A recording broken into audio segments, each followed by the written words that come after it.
The following program is for adult audiences only. This is Eric and Gord. What if we're right? Live right now.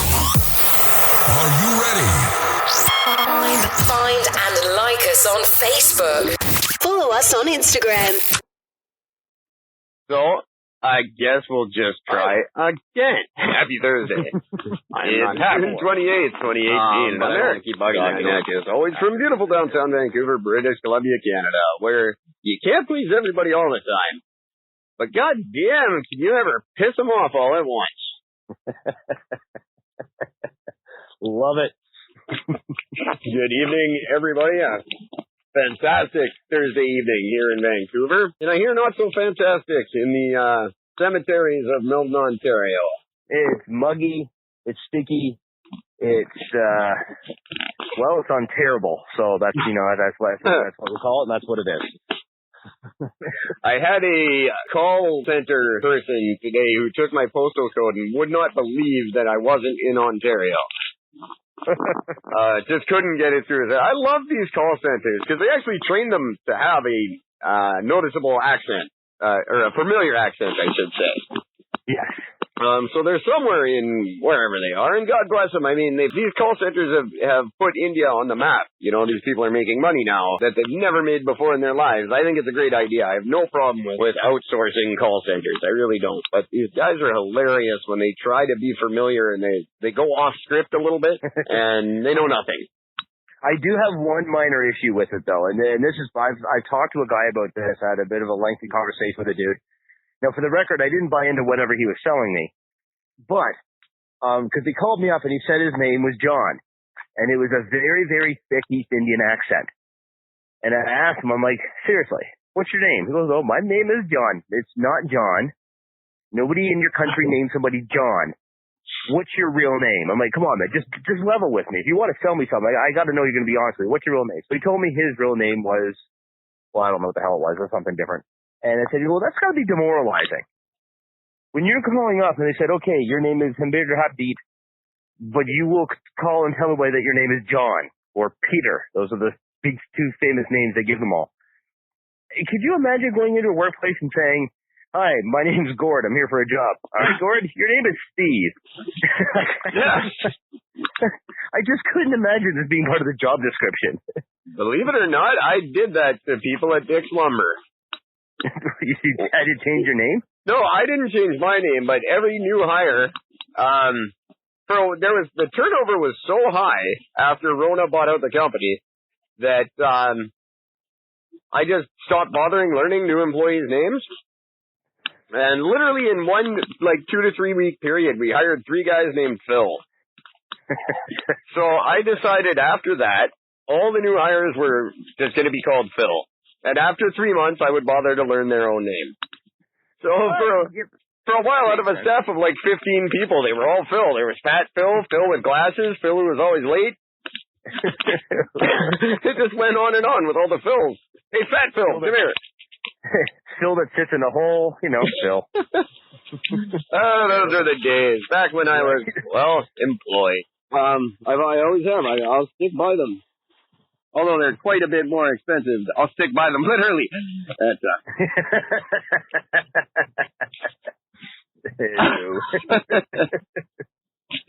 yeah, I would like to see a resurgence in the erotic magazine.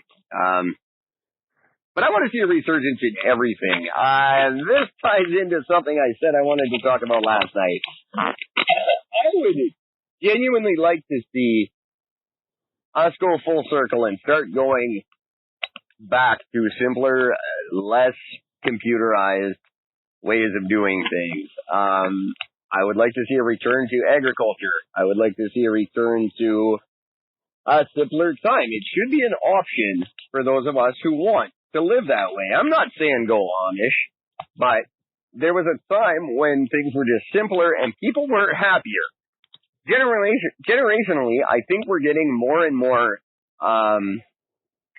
impatient, unkind, as I've been ranting about for the last month.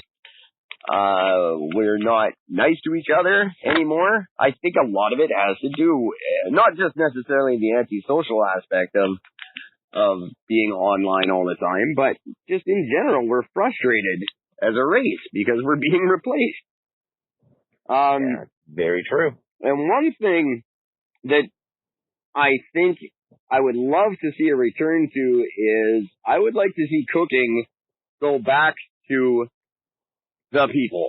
Cooking used to be a thing that families did. It was a big thing. Well, since the history of time, food has been what brought communities together. All important decisions made in the world at one time were made over a massive display of food.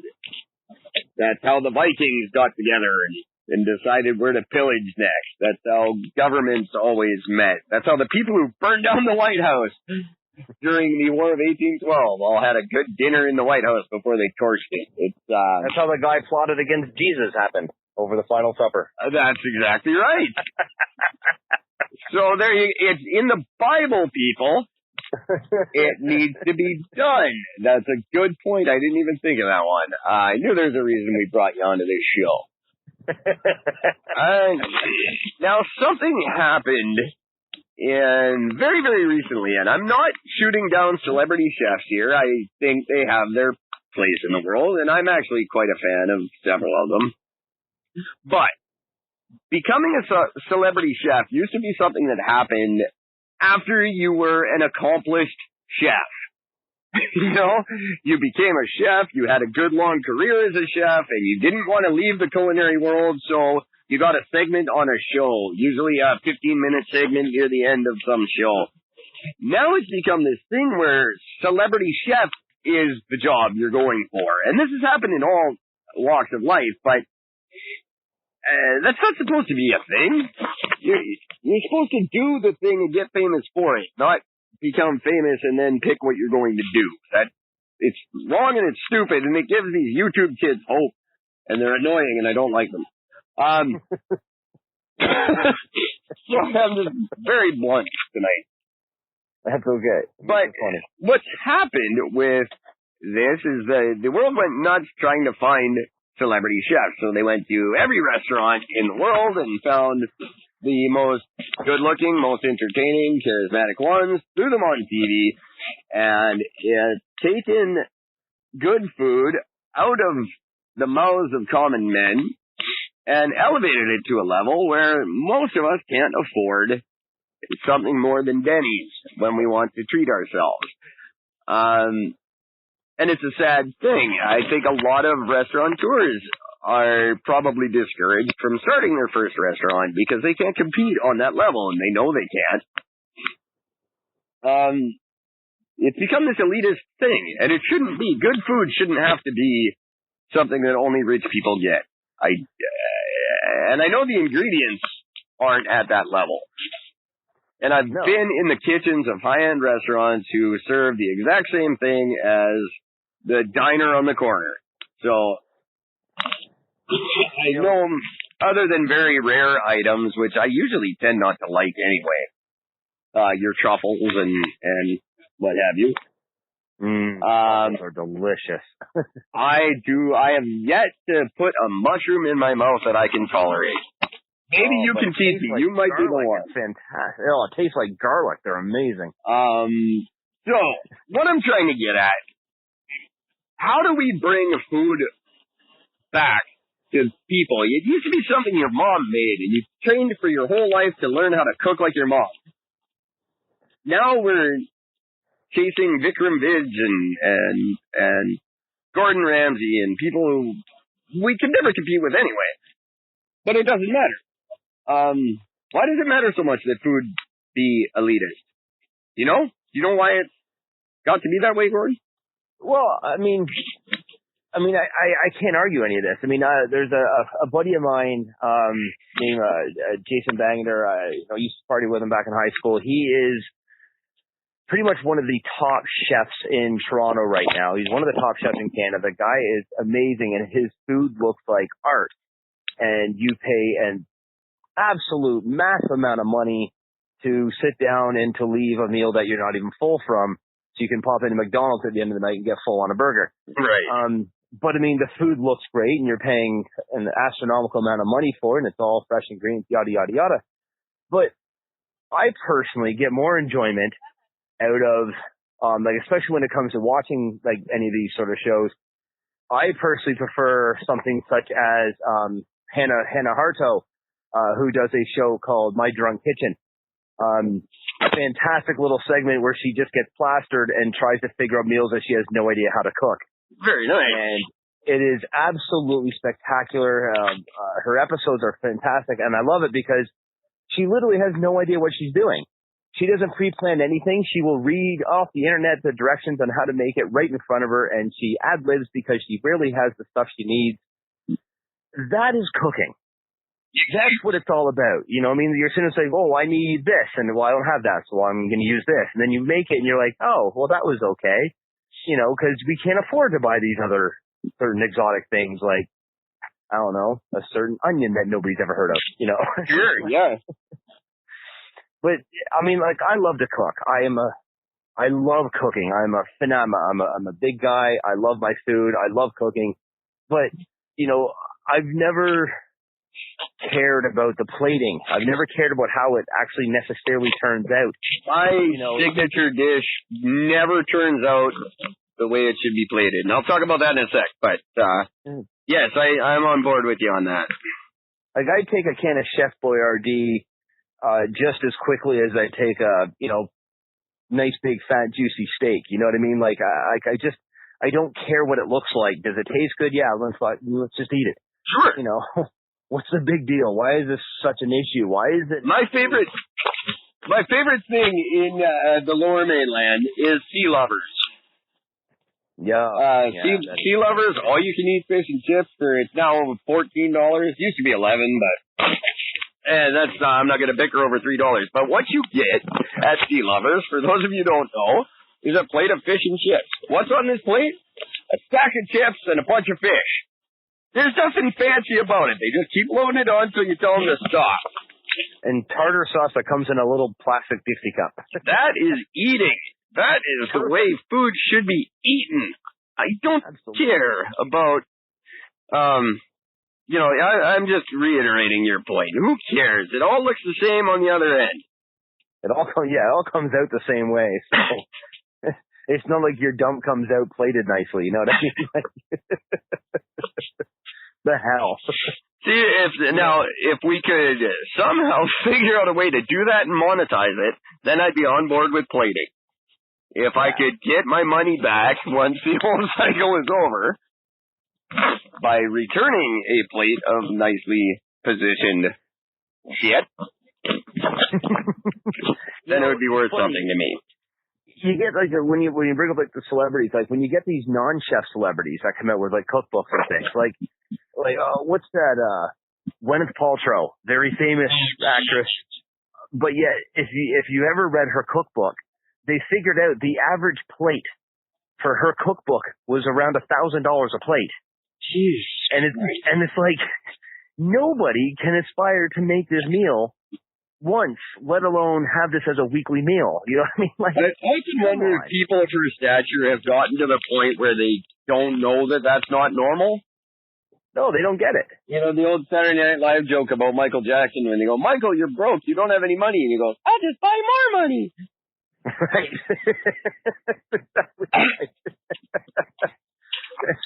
But that's how governments run. I mean, we're out of money. Let's print some more. We'll be fine. Yeah. Don't worry about it. The U.S. just opened 3 more printing machine companies. I mean, like, come on. Do you think celebrities get to that point where, and I'm not taking anything away from Gwyneth Paltrow. I think she's done well for herself. I like her in some stuff, but she makes a lot of money. And do you think they get to a point where they don't know it's not normal to make $1,000 plates of food?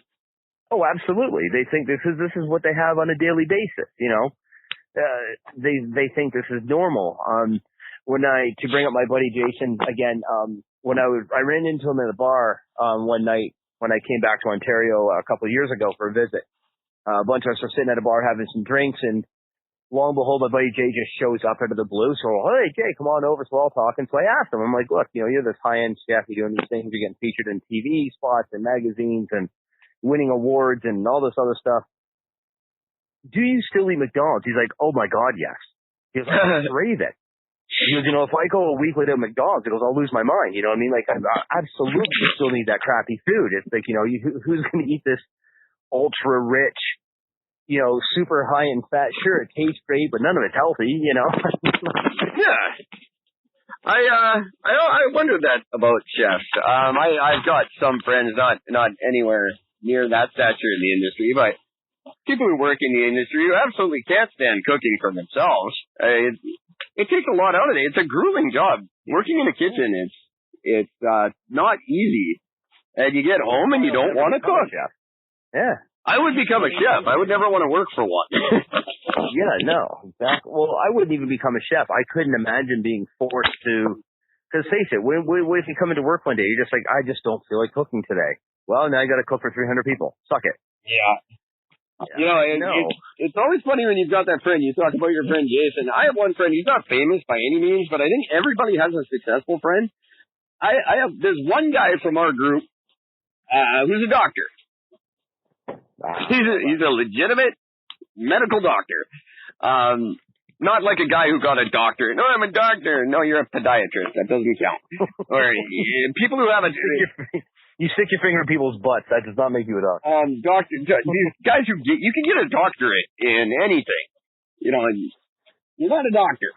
When I say doctor, I mean a doctor. If you can sew me up when I'm bleeding, then you're a doctor. If you can't, then you're not. Your doctor is fake.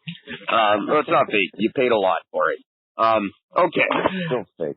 I have a friend who's a doctor, and that's just weird to me. Is it odd to have your successful friend and meet up with him? I know you're not starstruck like I am, but is it? Yeah, no, I don't get starstruck. I mean, for me, no. I just don't really. I don't really care about the status of somebody. Usually, for the most part, they care more about it than I do. I find it, for me, I think I get a little bit more enjoyment just out of the fact of just seeing how out of touch with reality a lot of these people can get. Yes. I do have famous friends, but we don't talk a lot anymore. And I'm not going to name drop on the podcast, but there's one in particular who it disappoints me that we don't talk anymore because we're actually quite close at one time. But it's cool to me that I have a friend who's a doctor, and I used to watch him smoke pot in my buddy's garage, and he still does, by the way. But he goes to work every day, and he's a doctor. I can't even sweep a floor for 2 weeks without getting canned. This guy knows about your body and can fix it. That's cool. It's very impressive.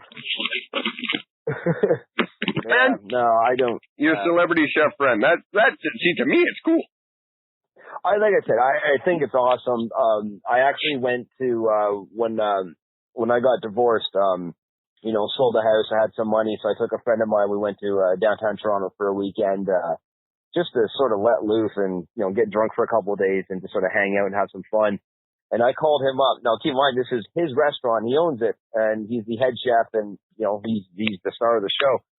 And I messaged him on Facebook. I'm like, hey, I want to come down and treat my friend to a high-end meal. And thought, you're the most high-end around, so I want to take her there. He's like, yeah, no problem. He goes, let me know the dates. I told him. I said, yeah, this Saturday night. He goes, yeah, I own the place. I can get you a table. Calls me up 2 days later. Goes, so even owning the place, I can't get you a table.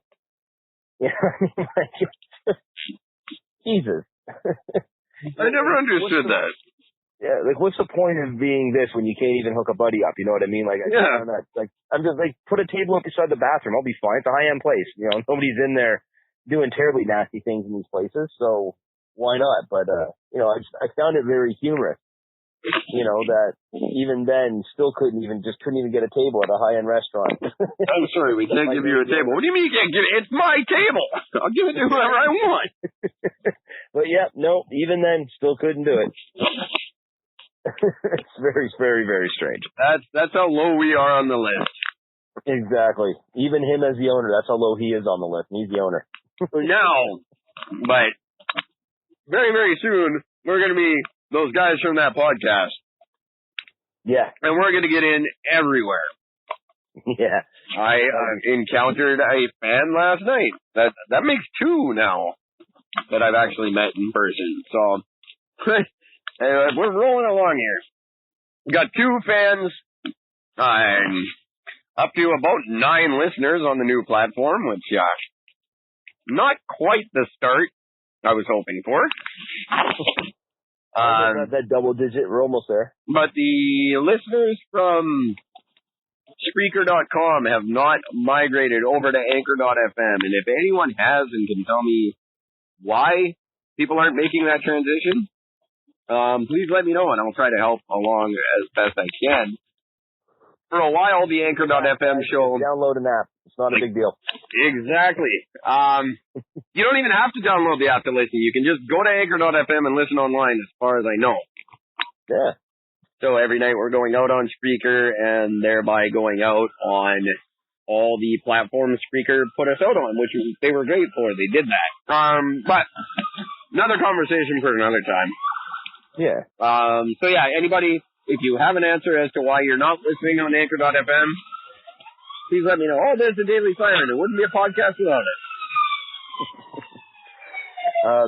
I do have to let you know that my phone is just beeping and let me know that it's going to be dying soon. All right. Well, I think it's a good time to say goodnight anyway. We covered a lot of territory. Definitely did. Thank you. It's been a lot of fun. I guess I'll wait and debut maybe I'll try to debut the song at the end of the show. I think that's a good idea. There you go. That can work. So, before we say goodbye to Gordon, everybody, at the end of the show, I will be debuting the 3rd single, and probably the last single we'll be releasing before the album came out. This is a song called Warship, by Ashes of Purgatory from the album Awaken, due out in the next couple of weeks.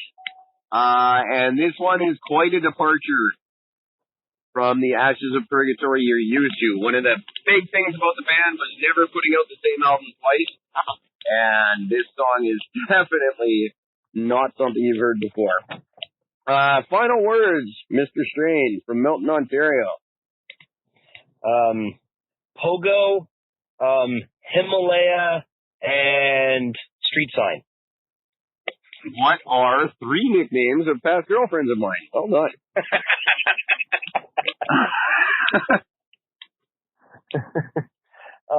Keep it real, everybody. Listen to the show. Talk to us. Please, somebody, send a message in. Leave a message. We're dying to hear from you guys. All 9 of you. Somebody out of that 9 people has a phone, clearly because you're listening to us. Call and leave a message. I don't care if it's a drunken, rambling, whatever. Just talk to us about something. We need to get some listeners involved in this. Couldn't agree more. We know you listen, so just, get into it. Absolutely couldn't agree more. And, I'm not even going to say anything more because I just agree. Yes. So, do you have an idea when we can expect you back?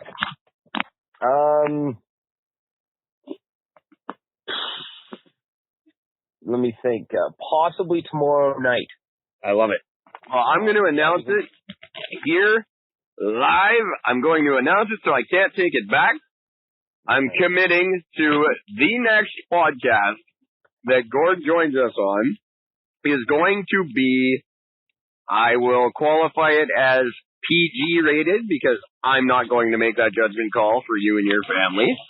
But we are going to have a Gord episode for Gord's sake. He has held his tongue long enough. I will change the rating on the site for 1 episode, and it's no holds barred. It'll be uncensored. Is it just me? Oh, fantastic. I have I'll share a story or two that I can have a tendency to let rip. So that could be a lot of fun. Fantastic. And I might be back before that on my own. Until then, take care of each other.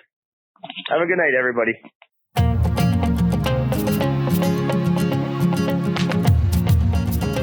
Loved what you've heard on this week's episode? Well, the answer is simple. It would mean the world to us if you could head over to iTunes and leave us a 5-star review and feedback. Spreading the word really is the best way to grow our podcast and achieve even greater things. Thank you. Please be advised that this podcast is meant for educational and informational purposes only and is in no way a replacement for legal or medical advice. The opinions contained within are solely those of the interviewers and interviewees and should be received as so. Those seeking help or advice are encouraged to obtain professional legal and medical services.